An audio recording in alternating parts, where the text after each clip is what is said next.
Hello, everyone. It's May 27th, 2020, and this is St. Mark's at Midweek. I'm Matt Wright, and today we talk with the Very Reverend Sylvia Sweeney about her work as Dean at Bloy House, the Episcopal Theological School at Los Angeles. Did you know our diocese has its own seminary? How come? What makes it unique? And how is Bloy House addressing the challenges of ministry in this rapidly changing world? Dean Sylvia explains it all in a few minutes.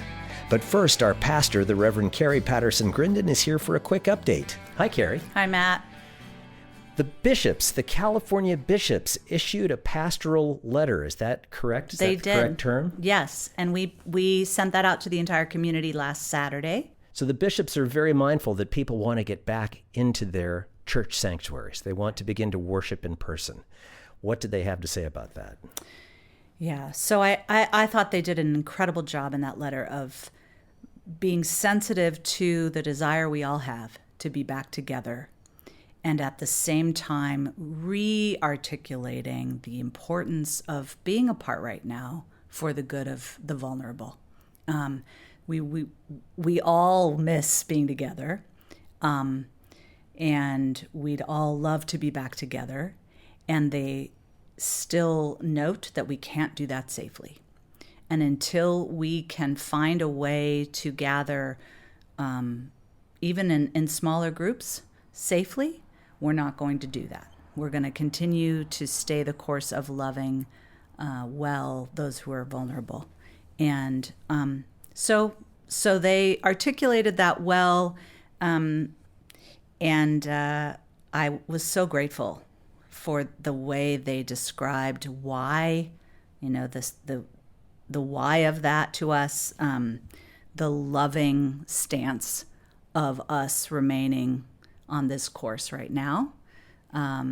They acknowledged that it's hard to do that, but also that it's what we need to do. So I was very, very grateful for that. And it was helpful for the whole community to get to hear from them. And that guides our parish and it guides our diocese going forward. So in this time of separation, we know that we do that with their blessing and their encouragement and their care for us. Now, with that being said, I know you, St. Mark's clergy, and the clergy staff are beginning to think about how to get us back together and That's beginning right. to work toward the moment when we can be safely back together. What's going on there? Right. So we don't see that happening anytime soon, but in the meantime, we're listening to the wisdom around us and the creative minds around us, and we're bringing our own creativity to that conversation. I was just in a staff meeting just a little earlier this week, and we began to brainstorm about ways when we can do it somewhat safely, to get back together a little bit. So, everything from drive-in church, as one crazy but maybe viable idea, to, home churches that are done in some kind of safe social distance way in backyards, to, very small gatherings of parishioners inside the church in a safe social distance way.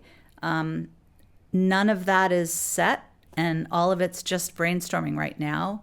But we also recognize how much people want to be together. And we can't do it until we can do it. But we're looking for ways safely to come back together when that feels viable. And probably for a very long time, it's not going to look anything like what it looked like before all of this. But I think we can find a way, eventually to bringing us together in these creative new ways. So We're going to have a virtual Pentecost celebration. Yes. Church online. Yeah. We're going whole hog on Pentecost. There's a lot going on. So the regular, this is more of a Cecil B. DeMille Sunday, okay. If you get the reference. So cast of thousands. We normally would have some kind of a speech choir for the reading from Acts, which describes the coming of the Holy Spirit. Well, we can't do that because we can't be in one room to make that happen. But stay tuned. listen this Sunday to the podcast, and you'll see how we've been able to include a multiplicity of voices. There'll be some nice surprises. So, and a great sermon from Joseph Lane. So I'm looking forward to hearing his voice. And it's going to be a wonderful virtual Pentecost for us. One way we were able to get together in our fashion was this past Sunday on the graduation. I call it the graduation crawl, but it was really the graduation caravan. We went to go visit our high school seniors, and we, about 20 cars, trailed along and went by the homes of each graduating high school senior with a connection to St. Mark's, part of our youth group. It was incredible. It was the most joyful thing. It was so much fun, and it really did feel good to do something together to love and care for those young people who have meant so much to us. So fantastic event, beautifully organized by Maria and Tom Horner, down to the route and directions and all the rest of it. It was just an incredible thing, very moving, and it was just a blast. It was so much fun. I got to be part of that caravan with my 2 daughters in the van, and by the end of that hour and a half or whatever it was, we were giddy. It was the most fun we'd had in a really long time, and it felt like we were doing something so positive and so joyful. And I think the families of the graduates and the graduates themselves really appreciated it too. It was really fun. It was really fun. It was very different from our usual graduation Sunday, but yes, equally great and equally personal. Yes. And equally St. Mark's. And equally St. Mark's. Felt totally St. Mark's to me. And in fact, one of the people in the caravan who has a young person, sophomore, said, can we do that every year, even when we don't have to? And I thought, we should. It was just a great way to celebrate. Yeah, be fun. And it really did feel good to be together in that way. And I think, did it safely. So we're thinking creatively about that too. How else might we have events like that where we can keep really safe social distance and, visit one another? So maybe we'll find other ways to do that. Good. All right. Thanks for stopping by. Thanks, Matt. Talk to you next week. Okay.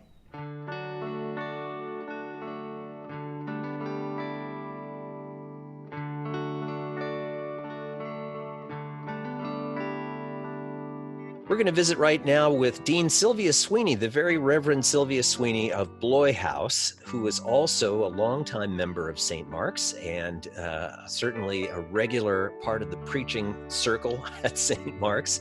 We're going to talk about Bloy House, talk about its origins, talk about its purpose here in our midst, and also talk about the changes that are taking place in the seminary as they are everywhere else in this world because of COVID-19. So Sylvia, welcome to our midweek podcast. Thank you, Matt. It's a joy to get to talk a little bit about theological education in the church. Well, how long have you been the dean at Bloy House? I've been the dean at Bloy House for 11 years now. And where were you prior to that? Before that, I was doing my doctoral work in Northern California. And while I was doing that work, I sometimes served congregations and sometimes worked on the diocesan staff up there. When you were ordained, did you envision taking on this role, this academic role? Was that in your plans to begin with? When I left seminary, it was my second master's degree, and I left saying, I'm never reading another academic book again in my life. So it was quite a shock to come back, 15, 20 years later, whatever it was, and re-enter school and do the PhD. Would I be wrong to say it looks like it really suits you? It does suit me. It suits me incredibly well. I don't know that I have ever so fully realized sort of my ministry as I have in the years I've spent at Bloy House. And how would you define your ministry personally? Well, as the dean, I'm also professor of liturgics and homiletics. But in Bloy House, Bloy House is a tiny seminary of the Diocese of Los Angeles, and that means I wear many hats. But the core of the ministry for me is a ministry of leadership development, of being both a pastoral resource, an academic resource, and a personal resource to those preparing for ministry of all kinds, lay and ordained, and giving people an opportunity to learn content, but much more than learn content, to find their own identity as Christian ministers and figure out what it is they're called to do and what gifts they've been given with which to do that. There are so many seminaries in the United States, around the world, even in California. Why is there a need for Bloy House? What niche does Bloy House fill? Bloy House is a very, very unique place. The seminary was founded 60 years ago, 61 years ago now, by Bishop Bloy. And the reason he founded it was because he had, at that point, men, because of course that was before women could be ordained, he had men in the diocese who were saying to him, he would see the gifts in them and say, you ought to consider becoming a priest. And they would say, I would love to be a priest. The only problem with that is I can't pick up and move across the country and ask my family to move and my spouse to give up a job. And so I can't go to seminary, so I can't become a priest. And after hearing that enough times, Bishop Bloy said, why can't we have our own local seminary? So nobody has to sell their house. No one has to give up their job. No one has to stop supporting their family. And people can be really formed in a way that is particular to life in Southern California, which frankly leads to a very different kind of ministry than what one might experience back east. And so that is one of the gifts of Bloy House, is that it allows people in Southern California, Episcopalians particularly, to stay home, learn from home, but still in what I would call a residential setting, where they're learning in the same classroom at the same time with people face to face rather than electronically. Okay. And so the value of a Bloy House, I think in this day and age, is phenomenal. You brought up an interesting point, and I'm interested what distinguishes an Eastern minister or priest from a Western or Southern California priest. What's the distinction there? Yeah. The church in the East and the church in the West are really quite different. And a lot of that has to do with temperamental issues of the people there, the history of those regions, and the ways in which people have formed their religious identities. So that people of the West really come out of much more of a frontier background and a much more, in many ways, libertarian background.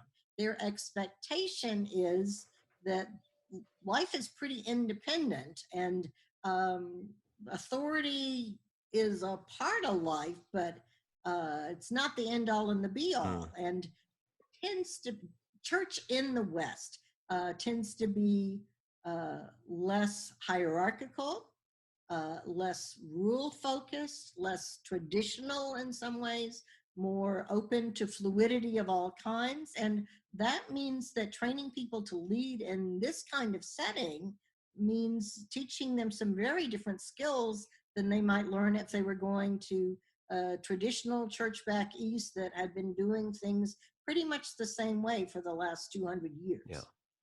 That's fascinating. And it also seems like Bishop Bloy anticipated the change in people interested in the vocation where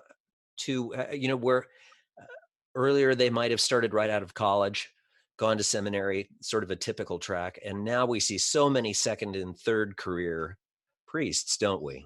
We do indeed. And yes, he was anyway, in many ways, he was incredibly farsighted in his vision for creating Bloy House and knowing what it could mean to life in this diocese, and really to the West, because of course people are not so stagnant that they don't end up moving. And we have kind of peppered much of the West and parts of the East with Bloy House theology, philosophy, and viewpoints over the years. And yes, seeing the importance of being able to do that was something that Bishop Bloy was great at.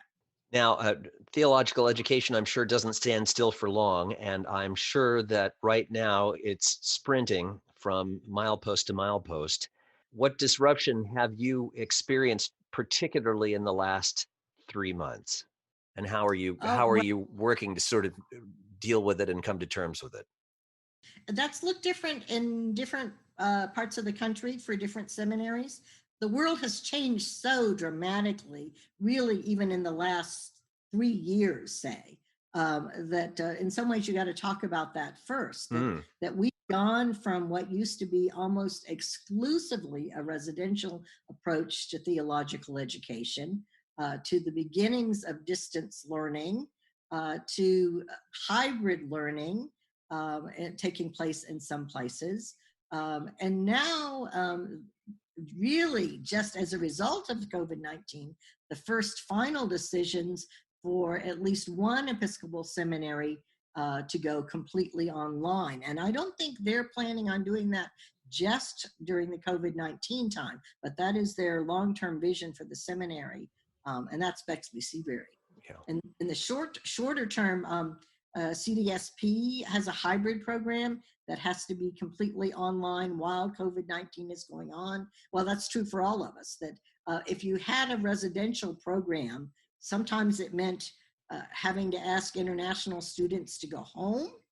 It meant asking everyone to go to online learning for at least this half semester we've just lived through.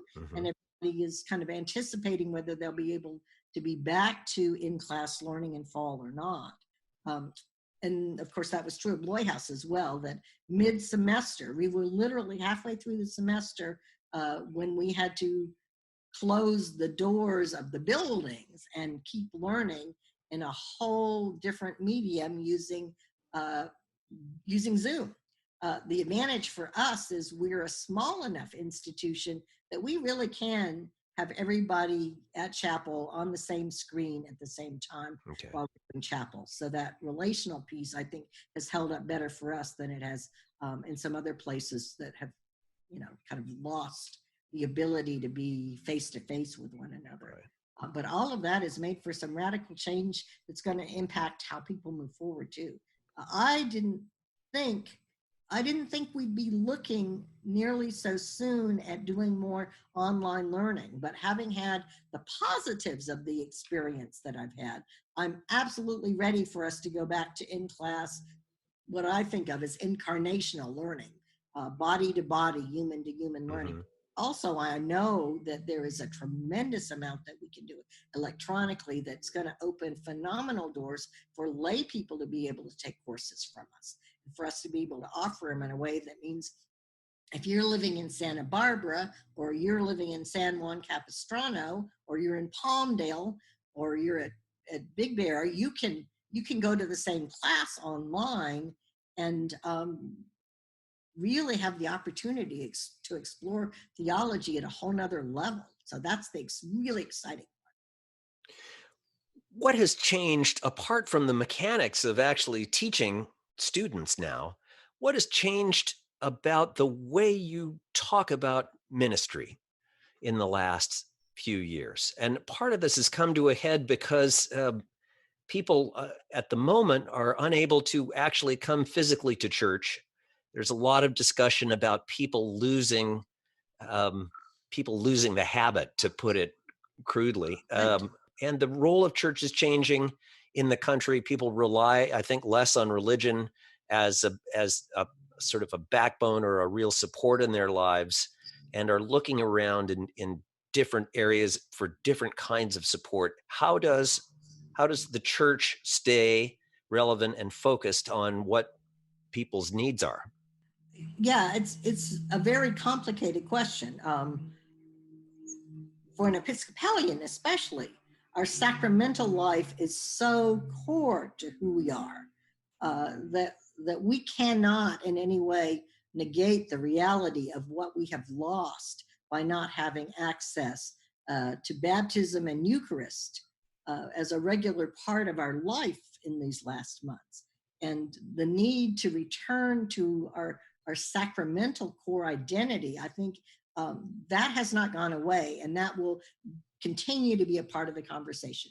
Whole new avenues of theological thought are being opened up by this, because we're living in a new world. So there are thoughts we're having to have, questions we're having to ask about the nature of both worship and communion and sacraments that would have never occurred to us to ask before. The other thing we're finding is, frankly, that some people are going back and looking at medieval answers because they're the only answers that kind of make any sense in the moment. I personally have some real heartburn with that. There's a reason why we had a Reformation. And I'm not sure that looking to a medieval model of what the church was is going to be, in the long term, particularly helpful to shaping the future for us. But what we do know, what we have become, what we know at a whole nother level, we've been saying for a long time at seminary, you have to have medium for reaching out to a broader world than the people who walk through your doors.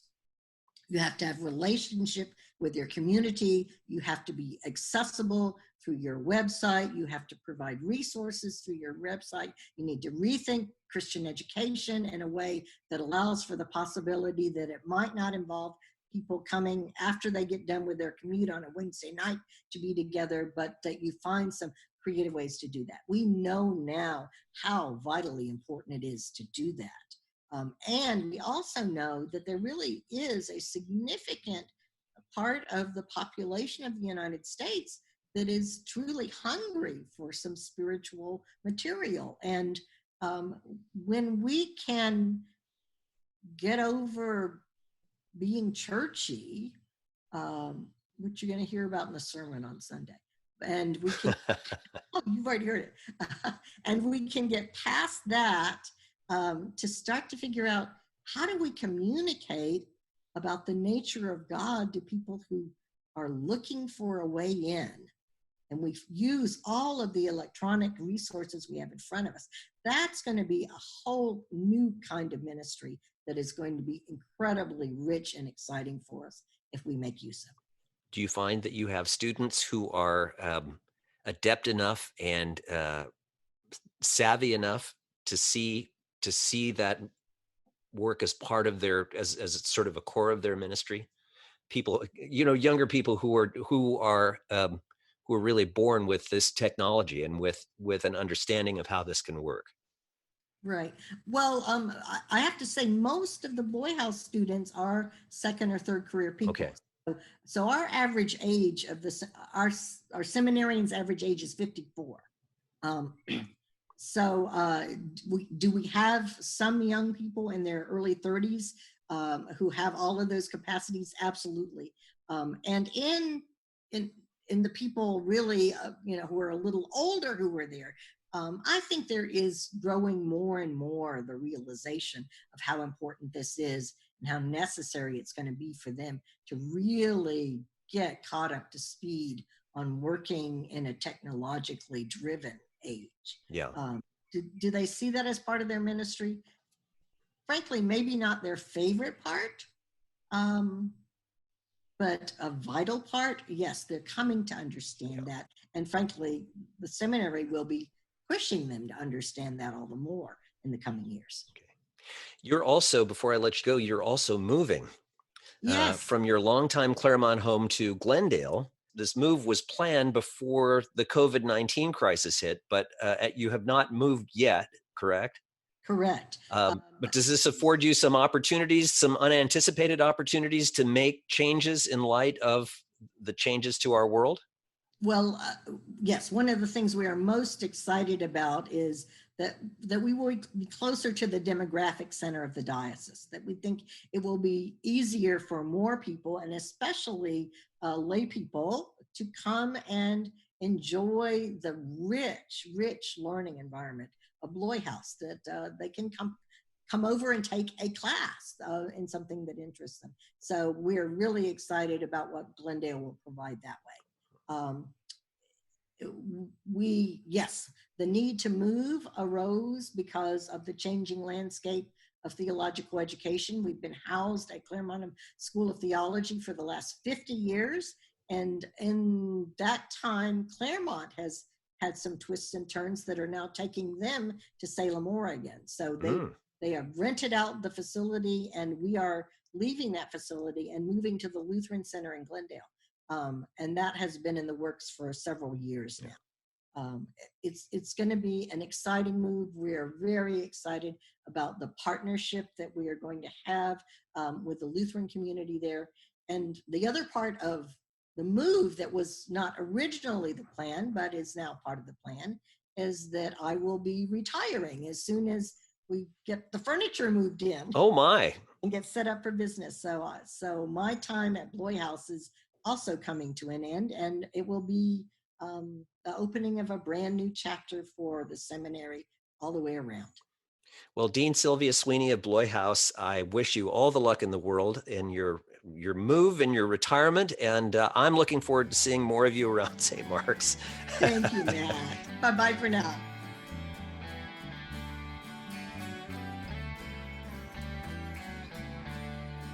That's it for this edition of St. Mark's at Midweek. Thanks to our associate producers Emily Wright and Lucy Grindon. Another update from St. Mark's next Wednesday and our regular worship podcast on Sunday. Until then, stay safe, stay healthy, and be good to each other. I'm Matt Wright.